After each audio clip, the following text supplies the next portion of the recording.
Episode के start में officer जीचुआन Shiv को अपने पास बुलाता है और उसे एक रिपोर्ट दिखाता है। उन्होंने कैदियों से पूछताछ की थी, जिसके बाद उनको पता चला था कि लू फेंग आर्मी से जिन लोगों ने उनके माउंटेन्स पर कब्जा करने की कोशिश की थी, वो सिर्फ चंद 100 ही लोग थे और उनको लीड करने वाली एक लेडी थी, एक लड़की जिसका नाम लू फेंग शुआंग था। ये सुनकर वो दोनों हैरान रह जाते हैं।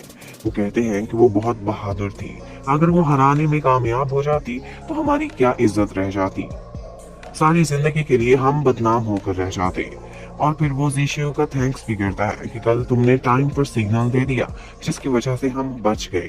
फिर हमें फार ईस्टर्न रीजन की तरफ दिखाते हैं, जहाँ पर ऑक्स रिबिलियन स्टार्ट हो चुका था। वहाँ पर क्रोकोडाइल कबीले के लोग इंसानों पर हमला किए हुए और जीचॉन की आर्मी को बार बार हराए जा रहे थे।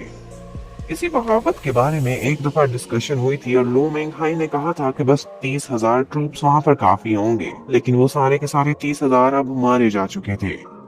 ये सुनकर प्रेसिडेंट एकदम परेशान हो जाता है। इसका मतलब है कि डिलिन की बात बिल्कुल ठीक थी, लेकिन अब डिलिन भी नखरे में आ गया था। वो आगे कोई भी मशवरा नहीं देना चाहता था। वो कहता है कि आप फिर से लो मेंगहाई से ही मशवरा करें। बाद में स्टर्लिंग डिलिन से पूछने की कोशिश करता है। वो कहता है कि अभी भी जो 3 लाख ट्रूप से भेज रहे हैं, ये भी हारेंगे।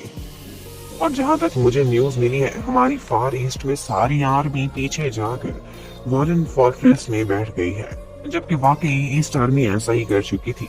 वो लोग काफी हैरान थे। जो कमांडर्स वहां थे वो कहते थे कि लू मेंगहाई को हमारे साथ कोऑपरेट करना चाहिए था, लेकिन उसे तो कोई मिलिट्री अफेयर्स की सेंस ही नहीं है, उसकी वजह से हम लोग भी मारे जाएंगे। उसके बाद वो अपनी नेक्स्ट स्ट्रेटजी बनाने लगते हैं।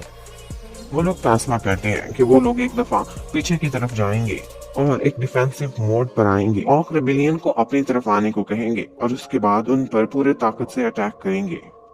उनको लग रहा था कि उनकी ये स्ट्रेटजी अच्छे से काम करेगी। ईस्टर्न आर्मी की तरफ 3 लाख और भी सिपाही भेज दिए गए थे। उनकी तरफ से रेगुलरली रिपोर्ट्स आती रहती थी, लेकिन फिर एक दफा अचानक से सारी रिपोर्टिंग आना बंद हो गई। ये देखकर सारे ऑफिसर्स और प्रेसिडेंट परेशान हो गए थे। ये सब सुनकर डिलिन को अंदाजा हो चुका था कि वहाँ का गद्दार ले होंग वो जरूर कोई बड़ा सरप्राइज देने वाला है। और ऐसा ही होता है। उसी टाइम पर ले होंग ऑर्थ कबीले के बागियों और क्रोकोडाइल रिप्रेजेंटेटिव से मिल रहा होता है। ले होंग जीचुआन के साथ गद्दारी करके उनके साथ मिलने की बात करता है। कहता है मेरा सिर्फ एक ही मकसद है, मैं जीचुआन को नीचा दिखाना चाहता हूँ। मेरी पूरी सपोर्ट तुम लोगों को हासिल होगी और जब तुम लोग आगे बढ़ोगे मेरी आर्मी भी साथ होगी। हम ईस्टर्न आर्मी को दोनों तरफ से घेर के उन पर हमला करेंगे और उसके बाद ये ईस्टर्न रीजन तुम लोगों का हो जाएगा। ये आइडिया क्रोकोडाइल कबीले को काफी पसंद आता है और वो एग्रीमेंट पर साइन कर देते हैं। ले होंग सोचता है कि मेरी जिंदगी रहे या ना रहे, लेकिन मैं हार नहीं मानने वाला। अब ईस्टर्न आर्मी के 3 लाख ट्रूप्स युद्ध में लड़ने गए हुए होते हैं। वहां पर मौजूद फीमेल ऑफिसर सोचती है कि आज मुझे कुछ बदला बदला सा लग रहा है। बज़ाहिर तो ये लग रहा है कि हम जीतने वाले हैं, लेकिन मुझे बुरी फीलिंग क्यों आ रही है। इतने में उन्हें खबर मिलती है कि दूसरी तरफ से ले होंग की आर्मी उनको घेरने आ रही है और एक और डायरेक्शन जो बचती है वहां से भी क्रोकोडाइल कबीले ने अपने सिपाही बिठाए हुए हैं। मींस वो लोग अब बुरी तरह से ट्रैप हो गए थे। उसके बाद वहां पर युद्ध स्टार्ट हो जाती है। उनके ज्यादातर सिपाही मारे जाते हैं और बाकी के भागने पर मजबूर हो जाते हैं। अब ले होंग और क्रोकोडाइल कबीला आपस के टीम वर्क से जीत चुका था। ले होंग कहता है कि अब तुम्हें मेरी ताकत का अंदाजा हुआ है, अब आगे भी हम कोऑपरेशन करेंगे। अब उनकी नेक्स्ट प्लानिंग ये थी कि वो वॉलन फोर्ट्रेस को गिराएंगे। ले होंग एक और साइड से अटैक करेगा और कैपिटल की तरफ बढ़ेगा और क्रोकोडाइल कबीले वाले फोर्ट्रेस पर कब्जा करने के बाद कैपिटल की तरफ जाएंगे। इस दफा जीचुआन को बड़ा सबक सिखाएंगे, लेकिन क्रोकोडाइल कबीला कहता है कि उसके लिए मुझे तुम्हारी जैक मशीन्स चाहिए होंगी।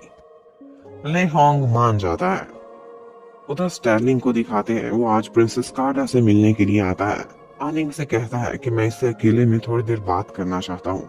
वो कहती है ओके, मैं तो 1 घंटे के लिए यहाँ से केक बनाने के लिए जा रही हूँ, आप दोनों खुल के बातें करें। स्टर्लिंग प्रिंसेस को कहता है कि कल मैं एक बहुत बड़े मिशन के लिए जा रहा हूँ। स्टर्लिंग को वॉलन फोर्ट्रेस जाने का ऑर्डर मिला था वो कहता है कि बहुत बड़ा मिशन है, पता नहीं मैं जिंदा बचूंगा कि नहीं, इसलिए तुमसे ये बात कहने आया था कि जिस दिन से मैंने तुम्हें पहली बार देखा है मैं तुम्हें बहुत लाइक करने लगा हूँ।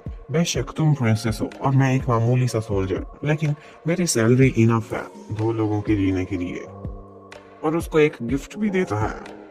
इस सारा टाइम पे कायदा बिल्कुल खामोश रहती है तो स्टर्लिंग कहता है कि मुझे कोई भी जवाब तुमसे नहीं चाहिए, मैं इस काबिल तो नहीं हूँ कि तुम मेरे साथ रहो। अगर तुम वापस भी जाना चाहो तो मैं तुम्हें तुम्हारे कबीले तक वापस पहुंचाऊंगा, ये मिशन पूरा करने के बाद। उसके बाद जैसे ही वो वापस जाने लगता है तो कायदा उसे रोकती है और सिर्फ इतना ही कहती है कि अपना ख्याल रखना। और स्टर्लिंग तो इतना ही सुनकर बहुत खुश हो जाता है। उसके बाद अगले दिन स्टर्लिंग अपने सिपाहियों को लेकर फोर्ट्रेस की तरफ जा रहा था।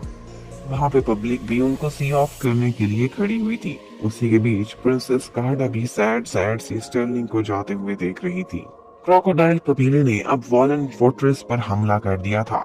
उस किले को गिराना बहुत मुश्किल काम था, लेकिन अब उनके पास मशीन्स भी थी जो ले होंग ने उनको प्रोवाइड की थी। ऊपर ज़ीचुआन आर्मी अपने डिफेंस करने की पूरी कोशिशों में लगी हुई होती है, लेकिन बार बार के अटैक्स उनको कमजोर कर रहे थे। वो क्रोकोडाइल कबीले के सिपाहियों को मारते जा रहे थे जो ऊपर आने की कोशिश कर रहे थे, लेकिन फिर भी वो लोग अपनी मशीन्स को यूज करके उनकी एक दीवार गिराने में भी कामयाब हो गए थे।